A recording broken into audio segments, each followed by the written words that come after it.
Hello, everyone. Welcome to the Sunspot, your front row seat to the blazing world of Rockstar. Whether you're chasing down supernatural mysteries or battling through family drama that spans generations, this is the place for all things Dylan Siegel and the legacy of the Sunstone. Every episode, we break down the latest issues, explore the tangled web of enemies and allies, and dive deep into the mythology that fuels this fiery hero. So today, we're turning up the heat to supernova levels because we're going to talk about one of the biggest and most anticipated crossovers in the Massiverse, which is Medieval Spawn crossing over with Rogue Sun himself. I'm your host, Bash, and I'm joined by my friends and fellow hosts, Addie, Charlie, and Matt. How's everybody doing today? Doing good. Been waiting for this issue for what feels like years at this point. So I'm excited to get into it with you guys. Yeah, no, 100%. As we all know, no Supermassive this year, but that's okay because this totally made up for it. It was super awesome. A couple weeks ago, I think at this point we got Batman, Deadpool, so you're getting crazy crossovers all over the place. And yeah, cannot wait to get into this one. It was a great issue. How are you, Matt? Good. Hype to talk about. This was teased in Supermassive last year. Well, not really teased, but we saw Medieval Spawn pop up and to get like a full take on it. And spoiler, maybe more. It's pretty exciting, and I'm always down. I love it when Image actually uses their characters together and does these crossovers like that because it's always great. And I'm happy to talk about it. Let's get into it. Yeah, so the creative team on this book, we've got, of course, the writing duo of co-creator of the Rogue Sun, Ryan Parrott, joined by co-writer Nick Cotton. We've got artist Abel. It doesn't actually say it. Like on the cover, it says Abel, but I actually thought Bruno Frenda was involved as well. I'm gonna double check that. Maybe I'm wrong. Yeah, I'm not sure. To me, I didn't notice any art differences. Yeah, to me, it looked pretty consistent throughout. Yeah, so Abel on art today, which was really nice to get him for the full issue. And then Natalia Marquez, of course, on colors, and the unstoppable Becca Carey on the letters. Of course, this issue, as we talked about before, it's set in the past, so you could honestly go into it having like not really read the rest of the arc because it does tie into it loosely, but it's also like it's like a one shot basically. Yeah, more or less. So yeah, I was telling the guys like it felt like a supermassive in a way, like a mini supermassive in the best way. Like it had the quality, had the appeal. But yeah, so what are we doing in this issue? We start off with Medieval Spawn, also known as Sir John of York, formerly, I guess, because he hardly considers himself a man in the state that he's in, burnt to a crisp, Freddy Krueger looking. He's fighting a big demon, and I want to say, like, I'm really, I was really surprised that they chose to start the issue with like Medieval Spawn and then have him be the POV character. I thought that was a really good choice. Yeah, no, it felt like a Spawn issue more than a Rogue Sun issue, right? 100%. It's like his perspective, yeah. Yeah, they took it from his perspective and kind of plopped him into our universe, but also didn't. Ryan didn't assume we knew who Spawn was, which was good. Like he explains enough about himself to kind of get a cool gist on who this character is, and honestly, he's badass. Like he kind of made me like Google a few things about him. Like he's a super cool character and super interesting. Right away, like you just mentioned, Abel did this whole issue. That was probably the biggest thing I noticed was you can tell they took time with this issue. Like this was on par with those first couple issues. Obviously, like that's when they spend like they bank up a little more time. I don't know to be able to put all that detail in. But you could see the texture on Spawn's armor up close. Like it was very detailed and it was top tier what Abel was able to do in this, even like to his standards we've seen in the book. So I was super happy to see this. But yeah. Spawn was badass right off the bat. So it was cool. And seeing this cool beast too, like this big ogre dude. I don't know what he was or if we got a name, but he was kind of fun too. Yeah, Spawn's always look cool, whatever form it is or whatever version. Like Spawn is so cool, you'll quit your job and start a company with it. That's how good the Spawn design is. So, I did like. I think for me, what was like for me the way that I gauge success in terms of the promotion part of the character that's in a crossover. It doesn't matter who the character is like I gauge whether the writer was successful one aspect of it, and this specifically being the promotion, because part of the idea of having a crossover isn't just doing something cool and fun, but it's about like the writer almost showing you why they love that character as well and why it's a good Mhm. one.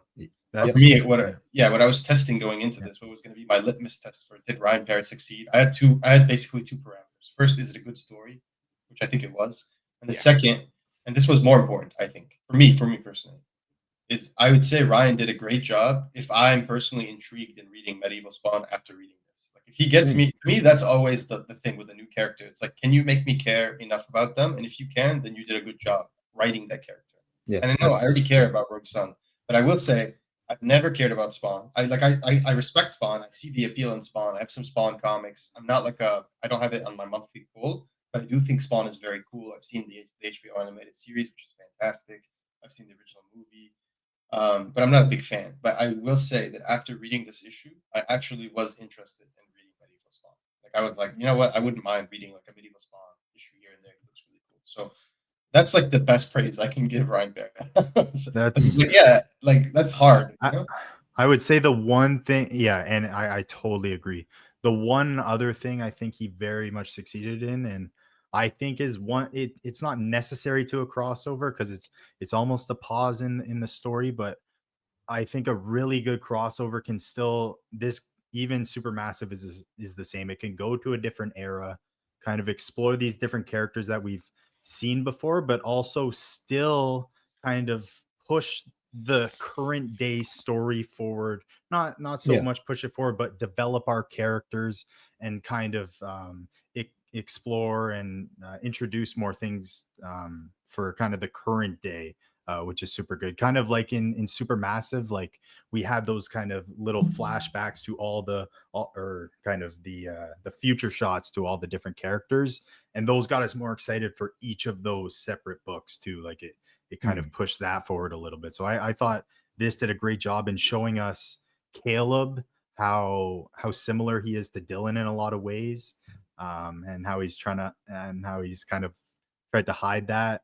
But yeah, we can talk about that later. But I thought Caleb was also a very very cool highlight in this, just to see what he was like, kind of in his first days of Rogue Sun. And I still have a lot of questions, but a lot more were answered than I thought. So I thought he nailed it in that aspect. So yeah. Yeah, I'm in the same boat as Bash. The most Spawn I've read is Gunslinger Spawn, just because I kind of thought it was funny, and it was like I like the character designs and stuff. And medieval settings aren't my favorite and stuff like that. It's not the most interesting to me. Like no knock on the genre, it just doesn't appeal to me too much. But no, I really enjoyed the issue. You can tell the love that Ryan has for Spawn and medieval Spawn in this, and I agree with what you guys are saying about if you're doing a crossover, you do want to have it service both characters. And I feel like having Caleb, we can flesh out his character who's been really important. He wasn't just like a one arc villain, right? Like Caleb has been like a pretty big deal. Other than Marcus and Dylan, he's like the most important holder of the Sunstone. So no, it was really cool to see him get fleshed out and then some in this issue. And to see him with his what is it, his servant or whatever, the guy that was his former master? It's a servant, but he's yeah, pretending to be a servant. He's really the former Rogue Son, and he is the guy who's training Yeah. him. And the reason we find out later on that he's training him is because he was an asshole as a Rogue Son, and he's trying to make up for being an asshole. It seems like yeah. And So but someone made a joke. They're like, "Wait, go ahead." Yeah, no. Does Caleb know that? Obviously, Caleb knows that this old guy gave him the Sunstone, or you're saying he doesn't? Yes. He's just an asshole. Okay. Yeah, because I was curious. Yeah. How did he become his master? Like I think we always so. Basically, like, the guy I says was at the curious. end, he basically says that like he felt really guilty for being a shitty Rogue Son, and he understands the responsibility of being a Rogue Son. And he also says that because he had to be so hard when he was Rogue Son, that he had a lot of regrets about how he was a Rogue Son. So he said the best thing that he can do is to teach this asshole how to be a better Rogue Son, and that's like his legacy. That was one. You know of what I mean? Okay. Yeah, because he was like, I grow up and I look at legacy and things differently, or whatever. He says something like that, and he's like, I just wanted to help by making sure that, like Caleb, and that's why when he spoiler alert, obviously, when he dies at the end, he tells Caleb like, be more gentle, be more compassionate, like be more like patient. You know what I mean? Like it's almost like and he never was like an asshole to him. Like Caleb would treat him like an asshole, but like he was never a dick to Caleb. Like he would not like treat Oh, Caleb. yeah, You're yeah, saying yeah, that yeah, the older yeah. Rogue Son wasn't a dick to Caleb, but No, Caleb he was definitely a wasn't. dick Yeah, to Oh, Caleb was the no, dick, no, huge no, dick no. to him. Yeah. Yeah. He was He treating him was- like a patient parent. He was like very patient with him, and it's almost like he's choosing to see the good side of him. As Yeah. opposed to, like, the 100%. negative. You could. I thought it was really interesting. I don't know if you guys caught on to this too, but just like the comparisons of Caleb's behavior and Dylan's behavior, kind of Mhm. first starting out, Oh, kind that's a of good just point. very brash, like not Yeah. listening to his master, thinking Run he in, knows no best all plan. the time. It reminded Yeah. me of No plan. Anakin. You guys know like Anakin and He Attack of the was Clones set up versus as Revenge of the Sith? Anakin in many ways, and in Yeah. that, and he was described later looks as like oh, Anakin too, he man. could be the fall of Kinda us does. all. Like this guy, I Yeah. need Spawn. I need you to watch him because he could be the end of all of us. So he is Anakin of the Rogue Son. I'm down with that. Very much so. And I like it. I like it. And being an asshole is kind of a prerequisite for being Rogue Son. I I think mean, so. realistically, You can't be in this book if you're not an asshole in some way. Like I don't some think sort the of- Rogue Son will work on you if you're not an asshole. yeah. I don't think so. I will say, like, when they get to the villain, which is the Withered, first of all, great villain. Like, genuinely great villain. Second, Yeah. I think the dual tone color approach of her realm is one of the best choices made in this entire book because it felt like, I don't know, Ali, if you got the vibe, but it reminded me instantly of doing that raid in Destiny that was all gray. It really felt like that. It felt like, okay, we're in a Destiny raid now. Like they put so Yeah, much that's effort. it. That's true. So how It this reminded place- me of one of those white, black, and red issues. Yeah. Like that. That's what Exactly. it reminded Yeah, me of. yeah. But Like, it but was even so cool. it was so Yeah. cool, and the contrast was so powerful because he used the dual tone. Like all the colors popped so much more, including the gray, which is like really impressive since the gray is like the one with the least amount of variability since it's creating a lot of the negative space. Do you know what I'm saying? You know what I'm saying? Yeah, Does that make sense? 100%. Yeah. So it's like I'm like really impressed with how good that entire sequence in that like realm is because it's like the villain is crazy, and I actually really like her story. It's like very realistic. It's like the road to hell is paved with good intentions, and I think it reaffirms that theme we see across all of Morningstar's victims of like Yeah. they're nuanced human beings or people. Yeah. They're not like Where necessarily they've been bad wronged. people. They've They've been exactly. wronged. It's It's a, yeah.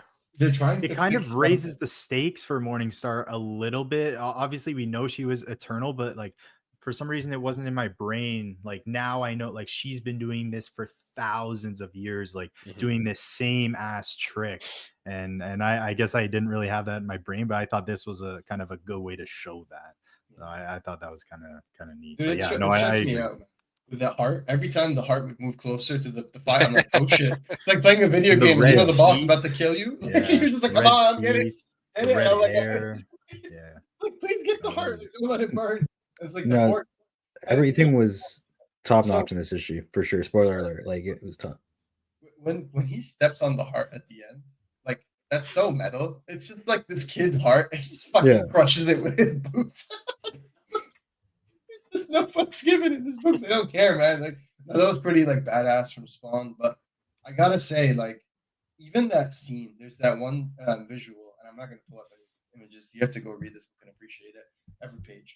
There's the one scene where it's like a big Cthulhu, and she's in the middle, and they're on her two sides, and they're inside the realm. And she's generating like this big energy beam, and she's saying, "As you can see, Lord Morningstar is generous."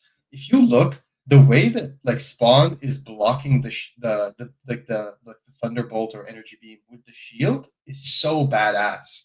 Like it's such a good like image. It's such a great like posing image. So I just thought, man, they really like it. Really, in my opinion, went above and beyond the standard Rogue Sun issue. Definitely in terms of choreography of how they're choreographing the composition in terms of the art, the flow of the action. This really, to me, felt like a super massive like issue. Felt like they're really giving you like It did, yeah. Next Like, level. this completely made up for the no crossover this year. Like this was even like honestly, I like this better than at least one or two of the Supermassives. Like Me this too. this was super badass, and I like the way too. I don't know how to pronounce the name. Male Bogia. Male Bogia Yeah. is the devil Morningstar? of Is that Spawn's the same world. as Morningstar?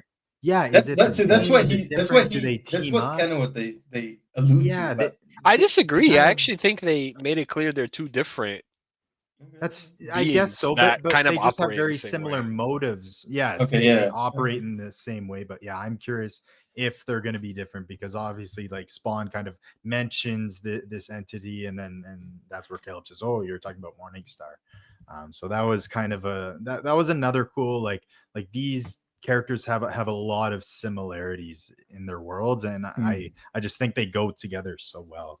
Yeah. So yeah, it was great stuff.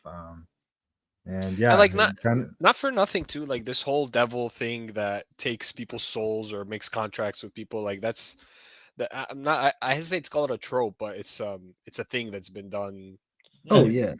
many times. But it's interesting that they are keeping them separate. Whatever Morningstar and I can't even say that. They go so well together. Like this Rogue Sun with the sword, Yeah. and medieval Spawn, it's like peanut butter and jelly. They just look amazing side by side. Like I was worried about like, what if we have two of the same thing? Like it's like when you have like Superman and Shazam, or like Batman and someone who's Yeah. just like Batman, it feels like too much of the same. But that was not the issue here No, they're whatsoever. different enough for They're me. very different. Yeah, like Yeah. I would argue like medieval Spawn is the more savage looking, although he's not more savage one. He's the more like compassionate one. Then Level-headed fucking even. yeah, Rogue Sun is the savage one. He's done give a Uh-huh. fuck. He's treating an old man like a slave. Like he's like he's such an asshole. He's just like let's go kill people. It's okay. They're all evil. And when he tells the thing like, why did you kill the thing? He's like, it's okay. There's just one of these things. They're all evil. They're all the same. Just kill it. Fuck it. And it's just like it's really funny because there's this really like poignant moment where it's like you can see it throughout the issue that Spawn is perceived a certain way, despite like people always say actions speak louder than words, yet people don't really give a shit when Spawn is acting. It's the way that he's perceived, right? Like literally because of his look. Like, Yeah. people are afraid of him, right? Especially when they see him without the mask momentarily. Like he saves those Yes. people at the beginning. It reminded me of almost like the Wednesday TV show, how people treat the outcasts. It was like they're all kind to humans. And in the beginning of the issue, he's saving all these villagers. He's saving them from the big ogre thing. And then when he kills it, and there's that like split second where his helmet falls off his face. And someone was like, I saw your face. You're like one of those devils. You're like an agent of the devil or some shit. And he's just like, look, I'm not like, he's like, no, I'm not. But then he says something like, they say that like they tell him to take off his helmet again or they're going to attack him. And he's like, you can try, but like, I'm not going to do that. And then he leaves. And there's a moment where his helmet's off, where he's resting. This is after him and Rogue Sun agreed to pursue. He's just resting on like tree stump. Yeah. And then Siri goes up to him, the mentor, and he's like, go away. And he starts yelling at him. Like basically, he doesn't want him to see him that way. He doesn't want his opinion of him to change. Yeah. And it's like, I think part of that is like the tragedy of like this person has been told so much he's a beast, he's a monster, he's starting to believe it, even though he's not. And then the other part is that like he doesn't want this one person who doesn't mind being in his company. That little like indirect treating him like a human, even though maybe he doesn't know if that's the intent or not. But I really like the whole exchange because then Siri tells him, forgive me for saying, but I have lived a long life and seen many true monsters. You are not of them. And then he says, like the Spawn says, yes, well, the world and your master would disagree. And he said, the world is a beautiful fool, my lord. And my master is young and has much to learn. That's the real reason I begged him to seek you out, Sir John. And I'm like, okay, that's so badass. So like this guy has an agenda. His agenda is truly just to like make this guy as least of an asshole as possible because he knows his time on this world is limited. And he seeks out this person who actually has gone through something similar in some respects. Like it's almost like two sides of the same coin kind of thing. But I thought that was excellent. I was like, it's really cool that we have a reason that's not just two big guys with two big weapons just want to fuck shit up and aren't together. So it's like, no, like there's actually a reason that he looked for Spawn specifically. And I thought that whole 2 pages made this entire story that much better. Like it really took it. Yeah, 100%. Yeah, no, I totally agree. That was cool. Augustine, he was kind of a cool addition throughout. I don't know if he's gonna come back into play at all. I don't think so. Honestly, his death was very sad. That actually got to me a little bit. That was a pretty. It was a hard good Reminded death, me of even Tomas though. Yeah, even though he was in the issue or the story in general for one issue, like he served his purpose very well. Yeah, 100%. And added a lot of depth to Caleb's character. We'll have to do a tier list of all the Rogue Sons at some point. Yeah, we have enough Asshole level just tier Rogue list. Who's Sons the now. most Yeah, asshole? no, that's How many not have we even seen now? Rogue Sun 7, characters. 8? Yeah, damn. Yeah, no, you're right. At least, yeah, it has to be at least The 'Cause there was- Viking, the like Egyptian 3. one. and the 4 bells, including Ori, Oh, Caleb, I can think of. Augustine. So I think at 9, least 10. 7 or 8. Yeah, at Yeah. least. If I'm not forgetting anything.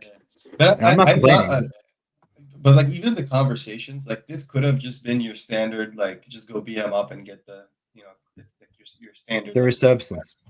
There's so much substance. Like even when he goes, I really like that there's philosophical leanings here, and they're not beating you over the head. It's not like this is this and this and no. It's like there's that moment where like she's about to burn the heart, and medieval Spawn looks at the Withered and says to her, "You would doom us all with your grief, throw us all to the wolves because of your sadness," which is like really rational thing to say. It's like, yeah, like what you went through sucks, but like you're gonna like do this to everyone else, like just because you went through that. And then she says, and it's like you kind of feel for her in that moment, like it's tragedy. Like that's how I felt. It's like she says, there is no world without him. So it's like it's tragic because it's like what it's almost like people it's like borderline political in a way because you look at real life and it's like so much of people's fears are preyed upon, whether it's like through capitalistic notions of like companies trying to be like, oh, it's Valentine's Day, you have to buy this for your partner, right? Like they'll hate you if you don't buy them chocolate and roses or things like that, right? Like there's all these things in life where it's like people co-opt this rhetoric or whatever to push their own agenda, whether it's to sell something, and in this case it's really interesting that it's like that's what Morningstar is doing. He's not looking for evil people. He's looking for victims. He's trying to desperate people. Yeah, desperate people. Exactly. It's like he's trying to co-opt that. Like he's trying to put his own agenda. It's like, oh, that I'll give you what you want. It's like, no, you won't. It's like, desperate and vulnerable, and he knows. Exactly. People who are easier to control, right? Like that's exactly. And it's like they're not inherently bad people. Like this is just a woman who, like, yeah, she's a little bit evil because she's doing all these crazy shit now. But at the end of it, the core of like the heart of the dilemma is I just love this person so much I can't live without them. And it's like someone is abusing that, right? So it's like it's interesting to see how so many of these characters are tragedies, and it takes me back. And I say this like the whole point of this is to say those are the characters that we love the most in media. You look at the most iconic rogues gallery in comics. Sorry, Spider-Man. It's by far it's Batman. Like let's be honest here. Batman has the best rogues gallery, and it's like you look at what makes Batman's villains special is that a lot of them are just like people who slipped on the slippery slope. Most of them aren't evil. Like there's some evil, like Joker, of course, just evil as fuck. Literally evil incarnate. But like people like Two-Face, people like that, they're all like tragedies. They're people who like genuinely just had a really rough like one bad day. Exactly. So it's like that humanizes them so much more and makes you able to relate to them, even if they're villains. And I think in this book, with the choice of having Morningstar prey on that aspect of people, I think really humanized a lot of the villains, despite the irony here, many of them not being human. Like some of them, like Vythan's not a human being, you know what I mean? But still, like you feel some sort of. I mean, I don't know. He's probably not a Morningstar guy, but the other ones, like you feel some sort of way towards them, like the Noxious, for example. You're just like, yeah, like 100%. I feel for you. Like you're just someone who's bad on his luck. You wanted to feel like you had some sort of control. You're not like evil. You know what I mean? And then he realized that later on, like he backpedals. They give him a moment to show that he's not evil. He backpedals. I love it. I got a question for you guys. You don't have to answer it now. I'll let you think about it. But what series would you like to cross over with Rogue Sun? What comic series? I already know. Yeah, I could say. Yeah. I want to wait. I want to wait to what you guys say, but I have a few ideas. Yeah. What like we're talking like Image or indie or anything. Any comic. Could be any IP if you want to, but we can narrow it down to comics. Shoot, that's tough. Okay, yeah, I'll think about that. I had another question for you guys too, about this issue in particular. So Spawn, obviously, like everything's settled here, and Buddy dies, Augustine dies, and kind of Spawn's they're packing it up, ready to go. Yeah, and that's where Caleb says, like, basically the lesson I've learned is I will never bring a monster to slay another monster. Yeah, like I get is it just because Augustine died and he blames Spawn? No. The point is that he didn't learn shit. Like that's the point. It's like at the end of the day, all that shit happened. He didn't learn anything. Yeah. He literally, instead of accepting responsibility, he puts the responsibility on Spawn. He's a child. That's what. Yeah, that character is going to take time. Is what that exactly. He refuses to take responsibility. That's what we learned. Like Caleb externalizes everything. He Nothing didn't is take his away fault. the right lesson. Exactly. Everything around him is not his fault. He's just there, right? Like that's the Yeah, kind of thing he's just trying to say. He's like, no, that all happened because we worked with Spawn. Next time, like I know that it will not get fucked It up was, because I yeah, won't work it with was Spawn. definitely clear to me that he took away the wrong lesson. Yeah. I was trying to figure out how he was able to come like to that conclusion. come to that conclusion. It's just arrogance and ego. But Like you yeah, have to, just we're ego. talking I about don't think ego, it's supposed to make sense. Like it is a character yeah, flaw yeah, at the end of the day. yeah. Like he's Yeah. just a fucked up person. Like And he's that's the making idea, is that- excuses. Exactly. So it's like that's why, like I think that's why the guy was so desperate Yeah. to say that to him before he died, because I think part of him knows that like it's a flight risk, leaving it with this guy, and it's like I got to do what I can, and he was hoping in that moment, like praying, and I think maybe, in my opinion, that's kind of how Gwen felt with Dylan before she got incarcerated. I Yeah. think part of it is like she's seeing things from her own truth, which like I don't think you can discredit, because we're looking from a completely entirely different point of view, which is Dylan.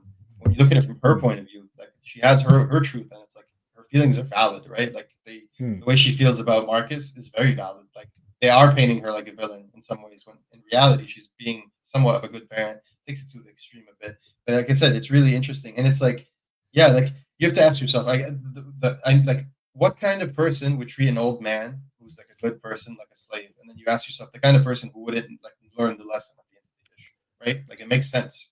Plus, it's Like, how he was raised, right? Like we know he had like the terrible upbringing where like his father didn't step up for the daughter or his sister, right? That's And what I Yeah. want to see more of, and I don't think we will. But I'm curious. I think if Caleb is like to be this huge character in this story, and we're going to be seeing a lot more of him, I think it might benefit exploring it's so much even like more of Anakin. that. You remember like Oh, yeah. Anakin's strategy with the Yeah. growing up I a think slave. he's worthy Yeah. of that. Like his character is worthy of being like that big of a character to the story. I believe. Do But you guys remember, I think like, so far, yeah, they definitely gave us plenty of reason to believe he's one of the bigger characters in the story, especially with his Yeah. like deal with Morningstar before, and he's Yeah, been a It's- mainstay for a while. it's a lot like Anakin. You remember Anakin like didn't his lesson when his mom died was I need to get more power because Mhm. then I can Yeah. stop these things from happening. But like the real lesson was that he needed to trust other people and not try to control everything. And if he had trusted Obi-Wan, if he had trusted Padme, he'd be okay. Like moving forward. And then But it's like Morningstar is like the chance. It's Palpatine, right? Yeah. Because it's like this person whispering in your ear saying, "I can give you that power to do what you want. I can do. like a I can give you the shorthand. power to do." Yeah. It's like a shorthanded version, like literally, like the guy he is training, Caleb, and then they see the darkness in Caleb, and he's kind of perishing off, so he wants to give him to Spawn or Obi-Wan to kind of help follow the path, and then he breaks away from Obi-Wan, and then we'll see. But yeah, no, I do like it.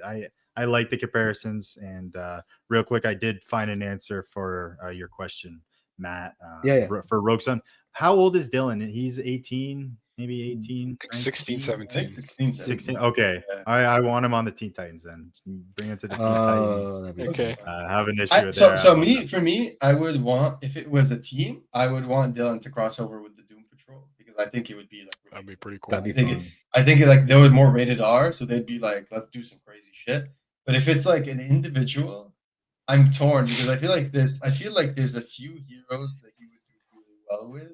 Like, and it depends do I want to put him with someone like him, because I think him crossing over with Guy Gardner or Jason Todd would be really funny. Like they would just antagonize each other the entire time. Right? Yeah. So it's like if I want to see that, I feel like that would be fun. But if I want to see someone like good, balance him out, I feel like he could also be with like some of the more like really like Nightwing, for example. It's like, do you remember Nightwing and Damien when Damien was a horrible little fuck? Yeah. Like, it was so funny. He would just talk shit to him the whole time. Nightwing was just being so patient. Like, it's like after a while, he's just like, God damn it, kid! Like, I can't just keep babysitting you. Like, it's just like I would like to see some sort of bullshit like that. But that'd be cool. Yeah, Teen Titans would be so much fun, because he'd be like that. He'd be best friends with Roy, and I think he'd everyone fit else in would hate him. perfectly. Like there'd be some fun dynamics in there. I don't know. And Ali, I think you were gone, so I you can think for- ponder on that question. For Unless you have for one. me, I think it's the Midnight Suns. I think he'll fit really Oh, well into that, okay, and like okay. that's the kind of like stuff it. they perfect. do. I He like would it. he would be hitting on Magic nonstop, 100%, I hundred like percent. that. He's like, you got a He- sword? yeah. I got a sword too, but He's yours like, might you be a know, little bigger. if I touch, he's like, if I touch that sword, I could set it on fire. You know? If I, I could That's a with good one pick. I touch, like I that. could. No, that'd be That cool. might be the winner. Mine, I wasn't as thought out. It just came to me like That was a good I question. This is fun to think about. yeah, I would like to see Venom crossover with that, just because I think Dylan Brock? obviously, yeah, like Eddie Brock Venom with That would just be like so much. no Mary Jane actually no Eddie Brock Venom Dylan? with because okay the fire if they fought the fire would fuck him up, but maybe Morningstar could buff Venom and make him like immune to fire and shit like that, and I think that'd be a really sick design if you got like some powers and stuff like that. And Eddie and Dylan, they're both like pig headed. Oh, you And talk he- to yourself too? You hear Yeah, sounds? and everything exactly. too? It's like- Or Eddie meeting Marcus would be sick, and then he's like they both have sons named Dylan.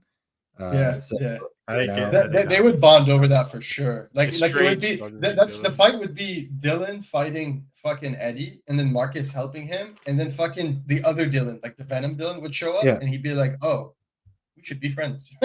yeah, and then there's the dynamic of one person wanting to pass on the Sunstone, and then the symbiote and Eddie not wanting the symbiote to be stuck with Dylan and wanting to escape the curse, whereas Dylan's carrying it on. But for all this to be plausible, we got to get the symbiote back to Eddie. He's Yeah, I perfect know, for I it, know, I Which is know. so For real. stupid. Which is so stupid. I don't care about Null coming back if it's not with Eddie or someone. I don't know, whatever. Anyways, Send MJ. Send MJ. MJ versus Null is like so weird. If you told someone that in 2017, they're like, "Yeah, he'll be back," and it's gonna be Mary Jane facing it. I don't know. Face the It's- tiger. Steve Trevor is gonna fight Ares. Whatever. Anyways, I look forward to that crossover, but like this was a banger crossover, and it was really, it satisfied just about everything you want, and we're gonna get we teased even more.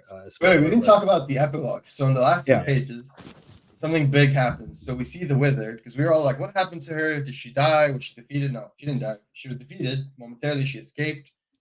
She did make a promise when she escaped that she's gonna come back and destroy them at some point. But one thing I love is when a villain is like clever. They're not like, "Oh, I just got beat. Let me go back and try." No, it's like, "Okay, I got beat. This guy had help. Let me go get my own." I like that approach. It reminds me of like the end of BVS when fucking Heisenberg Luther is like, "Oh, maybe I should hire some muscle." Oh, that's true. It's like, no shit, Sherlock. Anyway, so she goes to this place, and I knew exactly what was going to happen the moment I saw this page. I didn't even need to see the next page. She goes to this page. She's talking to someone. The lettering changes, almost like Batman Who Laughs lettering a little bit, but it's white instead of red.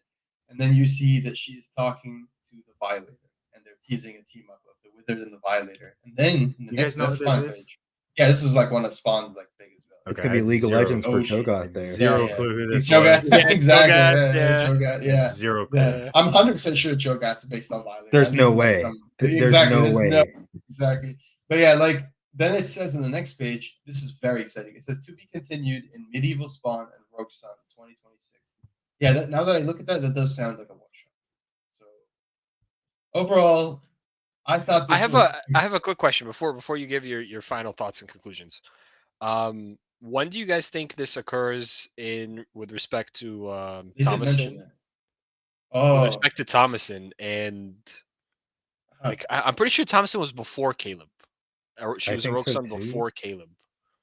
I have no idea. We'd have to I ask wonder Ryan if that. she would appear or something Oh, in the 2026 one shot. that'd be cool. Oh. Because it looked like her and Spawn were close, right? Because he came in and like he grabbed her body. He was like, I forgot. It was Yeah, basically he like went a to bury her send off body. or yeah, something like that. Like it looked like they had a relationship and he cared about her. So the crossover, Very it could different than be Caleb. the different Rogue Sun. So we get this Rogue Sun, and it's just the same medieval Spawn or like same Spawn. Oh yeah, it crossing could over be with another Rogue very Sun. well. Yeah. Yeah, for sure. If it's I a will one. say the one really piece of good news is that this issue sold out at distribution, Mhm. and the Black Market narrative people came out and said that it's getting a second print. Fuck The second print cover is gonna be the cover B of the first print, which is the Able homage to Spawn 9. The only difference is they're adding the border and the title. So if you got the first print cover B, which is the Spawn 9 homage by Able, it's pretty much a virgin cover for the most part. Like, there's not really any text, so it's really nice. But if you're gonna get the reprint, it's the same cover, but they're putting the border, the Rokusan border, and the title. So really, it's almost like a recolor. I'm fine with that. I think that's a good idea, honestly. Yeah. Very happy for the Masterverse. Very happy for Ryan. Very happy for everyone involved with the book. Please check out this history. I'm gonna get a second. Just for the fuck of it. Yeah, 100%. And actually, I did just notice something I want to shout out about the issue. This is kind of my last thought, going to Caleb and kind of just his immaturity. But obviously, like the whole issue, every time we see him and Augustine, like he's crapping on him, he's doing things on his own, kind of showing like he doesn't need him. And I thought it was a very interesting line at the very end when Augustine was dying. And he says, "I'm not ready to do this by myself. I can't do this alone." So I thought that was a heavy kind of just showing Caleb, like you were saying, like he hasn't really, he hasn't listened enough to be able to be ready on his own. So it's kind of, I think he never. I'm interested to see where this goes, but to me, like seeing him and Dylan on a very similar path, maybe just having a person like Marcus or having his family in his life is ultimately kind of what changes that path and what makes Dylan and Caleb. So I just thought that was interesting, and like you guys all said, this was a fantastic crossover. Could not have asked for better, honestly. I wonder if that's a little not Caleb maybe having Augustine in the Sunstone guiding him, like how Marcus guides Caleb. Dylan. Yeah, never. You know what I mean? Actually, never. Because he says, I'm not ready. Like you said, I won't. I'm not ready to do this alone. He says, I promise you won't. Maybe he's in there. Oh, it would make sense, right? Yeah. It would make complete sense. Yeah. No, I'll be there watching you do great things. Like it's giving he's in the Sunstone and he's watching over him. Yeah. I didn't catch it until you mentioned it, honestly. I just thought of this now. Maybe he goes full Anakin and kills him in the Sunstone like Anakin with the younglings. That'd be pretty funny. Another thing, like I want a secret agent Spawn named James Spawn. That's what we need. God, make it happen. James Spawn. Oh my god. Anyways, no, this is a great crossover. I love it. Like I said at the beginning, but like I love when Image uses the characters they have, especially ones that just blend together just so seamlessly, like these two worlds. And it was just right there. It's like you would have thought these characters were made in this universe, like Angela in the Thor universe. How easily she fits into there once she was spite snatched. Good stuff. This is actually a massive deal for the series, and like Spawn is the indie character. Like seriously, it's an Image icon. He's essentially the Image mascot. So for him to cross over with such an the series deserves it, of course, but it's a huge nod and shows Anna Pros, of course, and that's that. I still hear you though. I just want to a quick PSA. I want to say thank you to Team Massiverse for not being discouraged post Supermassive 2021 or 2022, where we first saw that Medieval Spawn cameo at the end of the issue. There was a very mixed reception. Some people loved it. Some people thought it bothered them because they couldn't make sense of it canonically. Look, guys, comics don't make sense, okay? They're fucking comic books, okay? They don't make sense. Even the canons that are one timeline, they don't make sense. Like Marvel's timeline, Marvel's canon has so many contradictions. So does DC. That's why they do these crises. These are comic books, okay? It's okay if it doesn't make sense. It's okay if you cannot canonize it in your head. Like it's not a field of like physics. You don't need to like break everything down. You know what I mean? So yeah. And I just want to say thank you to Team Massiverse for not feeling discouraged by some of those comments, because I feel like I was concerned that they would feel discouraged and maybe not do a crossover on the because of like the fact that they might not want to deal with like that kind of negative PR. People saying like, "Oh, how do you canonize this?" Blah blah, or just those annoying questions. Like, guys, it doesn't matter. It doesn't matter. Like, it really doesn't. It doesn't mean Medieval Spawn now is like a character in the Massiverse or whatever. It's just for fun, and like just accept it. Just take it and have fun with it. Be grateful like we are that we even get to have something like this. It's always cool. And like we said before, it's no secret that we've all made it we've been very loud about the fact that we would love to see an Invincible and Radiant Black crossover one day. And I think that makes so much sense. And it's like, Yeah, I hope when people Shit, we're getting Annabelle. We're getting Annabelle. Yeah. Like coming to We're DC. getting Sam. Like, how are you gonna explain like, Sam from beneath the tree? If you walk up to someone and you said, "Oh, Sam from beneath the trees is gonna be in TKO," the average person is gonna look at you and be like, "What does that even mean?" It's like, what does that mean? That's actually So, unreal. yeah, That was fun. Those are fun announcements. I was glad they even DC decided to kind of go with that too. That was good. Yeah, to see. Charlie mentioned like off camera before we started the episode that like we even had a Naruto and Teenage Mutant Ninja Turtles crossover. It's like that shit makes that was no great. sense. Sonic, was it awesome? Is it was Sonic awesome. Flash At all, bro. Sonic New York yeah. City does not exist in the Naruto universe. Like, Yeah. it makes no sense, but it is fun, and you bet I bought every issue and enjoyed it. But Sonic just have DC, fun with it. bro. Sonic DC is I so love fun. all the Predator Alien crossover. All that stuff, great exactly. stuff. Yeah, like great stuff. So, yeah, the point of a crossover is not to canonize things. The point of a crossover is to have fun. That's it. Like, I hope that's clear. So please. How many times have Marvel characters fought Godzilla this past year? Dude, Eddie, do you know about the crossover Avengers and Transformers? Do you know about this? No, if it's recent, It's from like 2000. It's from like 2009, 2010, 2011, around that time. It's like Jim Chung drew it. It's like I'm pretty sure Jim Chung drew it. It was like Avengers and Transformers crossover for 4 issues. Like, does that make any sense? Fuck no. Here's the ice on top, the cherry on top.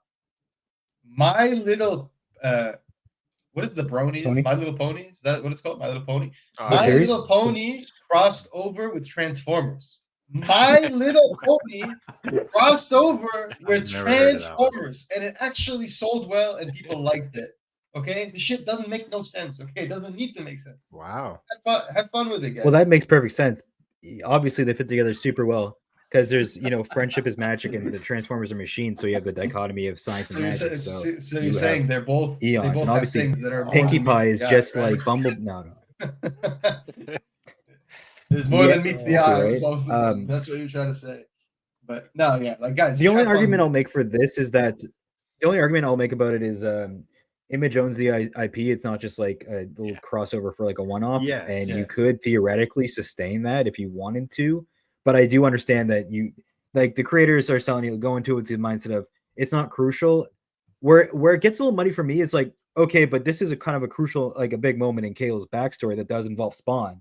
So it's like Spawn was there, but the universes don't really matter. So it's almost like a time thing. Yeah. We just had a Peacemaker show where they literally said Spider-Man. Like literally.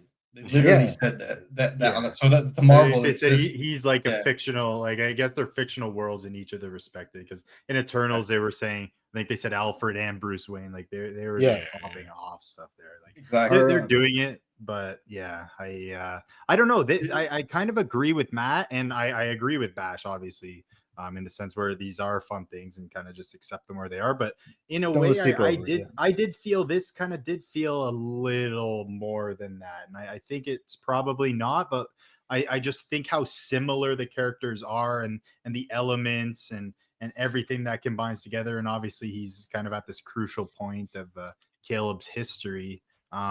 He who knows what's gonna happen. Do you guys know what current crossover is on the shelves right now? Did you guys see it at the comic book store? There's a Harley Quinn and Vampirella crossover right now. Yeah.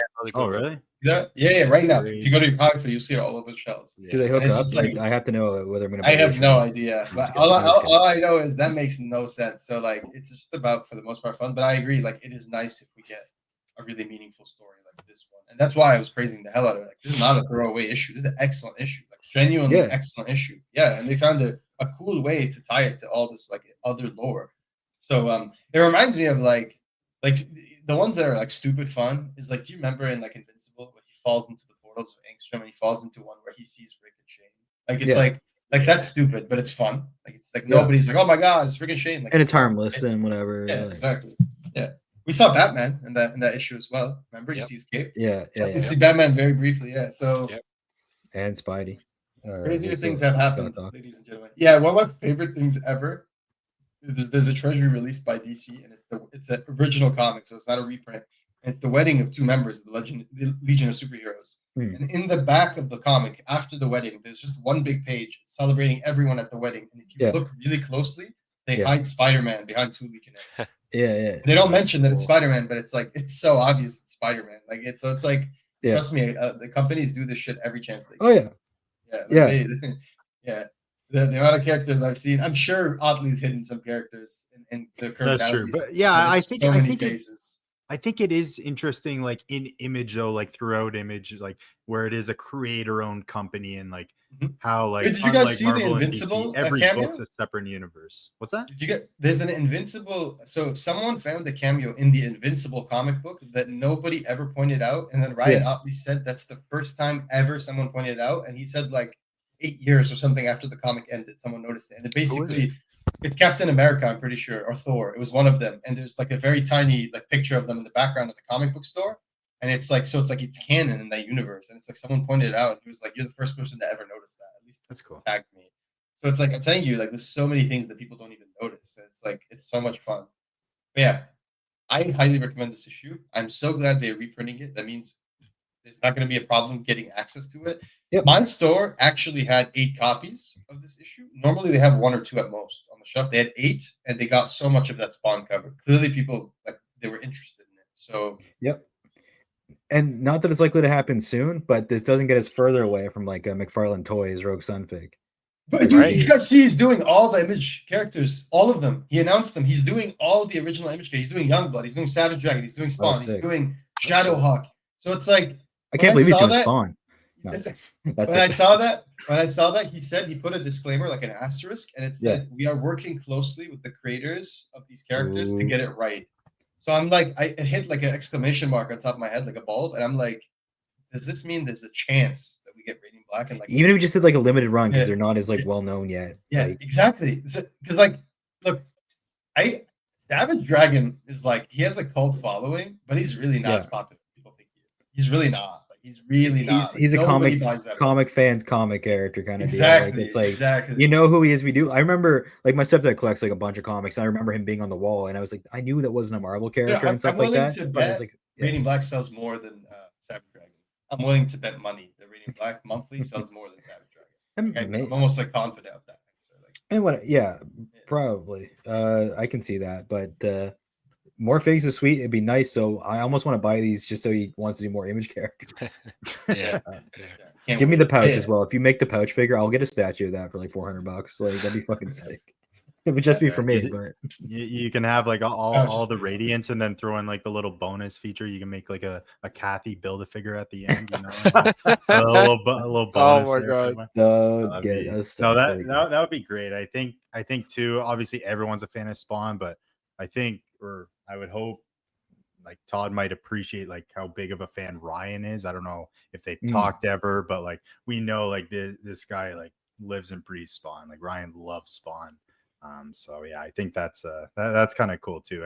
And this was just so cool, just reading this, like thinking about that, like how giddy he must have been. Like he probably just smiling in his chair the whole time, writing like all the Spawn's dialogue. He said But, something at New York in the interview, right? About when we interviewed him, he said something about when he met Todd or how. Oh yeah, no, but I'm saying like Todd himself at New York Comic No, Con. I'm trying to plug the interview though. Go Yeah. check that out too, Yeah. you guys. Oh, yeah, didn't, yeah. it's always great when we have Ryan on. Those episodes are always very informative on what he's thinking about when he's writing the stuff. Todd said something like he waited, like Javier Fernandez, who like Todd really pushed heavily on Spawn. He was involved a lot of Spawn in his early career. He did a lot of Spawn work, even up to now. And he's doing the DCKO art right now for DCKO. Todd drew up like a sign. He wrote on a sign, and there's a picture all over Instagram, social media.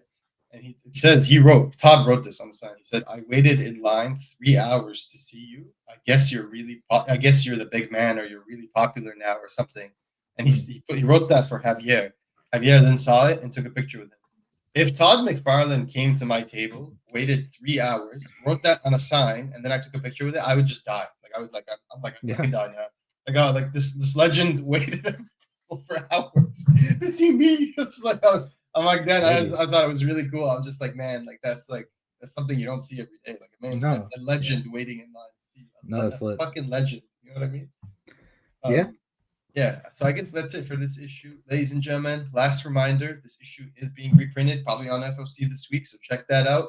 The other thing is Rogue Sun number 32 is also on FOC this week, and we do have 2 special variants. We have, first of all, a cover beat by Marco Locati, the artist of Moonman, and he's doing a really nice connecting cover over the course of the next few issues. So it's the first piece. And then there's another cover because Image is currently doing, because of Rob Liefeld and the Youngblood like anniversary or whatever, they're doing Image Youngblood covers for every single Image title. So there's a Youngblood crossover variant, just a variant. And it's also for this issue 32. So there's 2 variants for Rogue Sun 32 if you're interested. So just keep that in mind. Right. It's very recent development.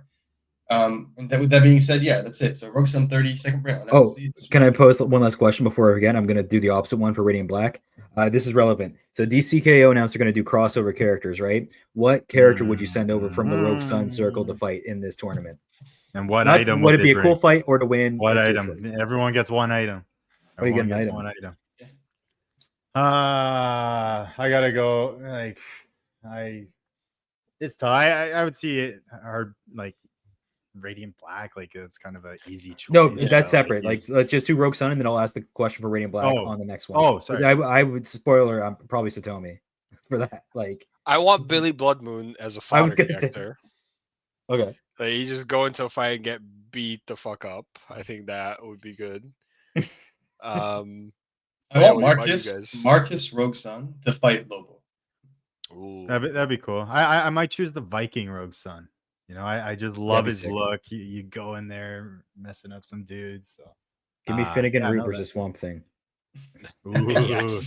Battle of the Roots. Yeah, baby. Yeah. Battle of the Roots. The worms that thinks it's a The man. Roots versus, run deep. Yeah. I The will carcass, say Swamp Thing is killing the children is the most random shit I've ever seen. When I saw Yeah. that, I was like, who's this for? Like, I'm The sure kids better be it's possessed. Is exciting. Swamp Thing evil now? yeah, That's what I'm saying. crazy like, crossovers. Some crazy. I'm down, though. crossovers been going on. Yeah, I'm down. Yeah, like I'll That's great. check it out, but I'm just like, this is so random. Like, whatever, it's cool, right? Dude, they should have him grow like a tiny onion out of his chest for Tinian or whatever, and then that'd be sweet.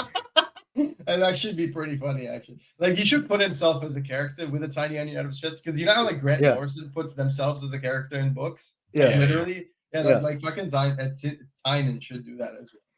Yeah. I heard, like, someone told me who went to the con, or I heard that Tynan like rolled up with his entire entourage, and that he was like the biggest badass. Like, he walked in like he owned the room, and everyone just turned and looked at him because he just walked in like 6 of his friends. And I'm like, bro, that's a vibe for sure, you know? Like, Yeah, well, you know, he's fucking doing the work, dude. yeah, no, he's That's huge. pretty He's fucking awesome. He's great. killing it. Yeah, it's good to see. Yeah.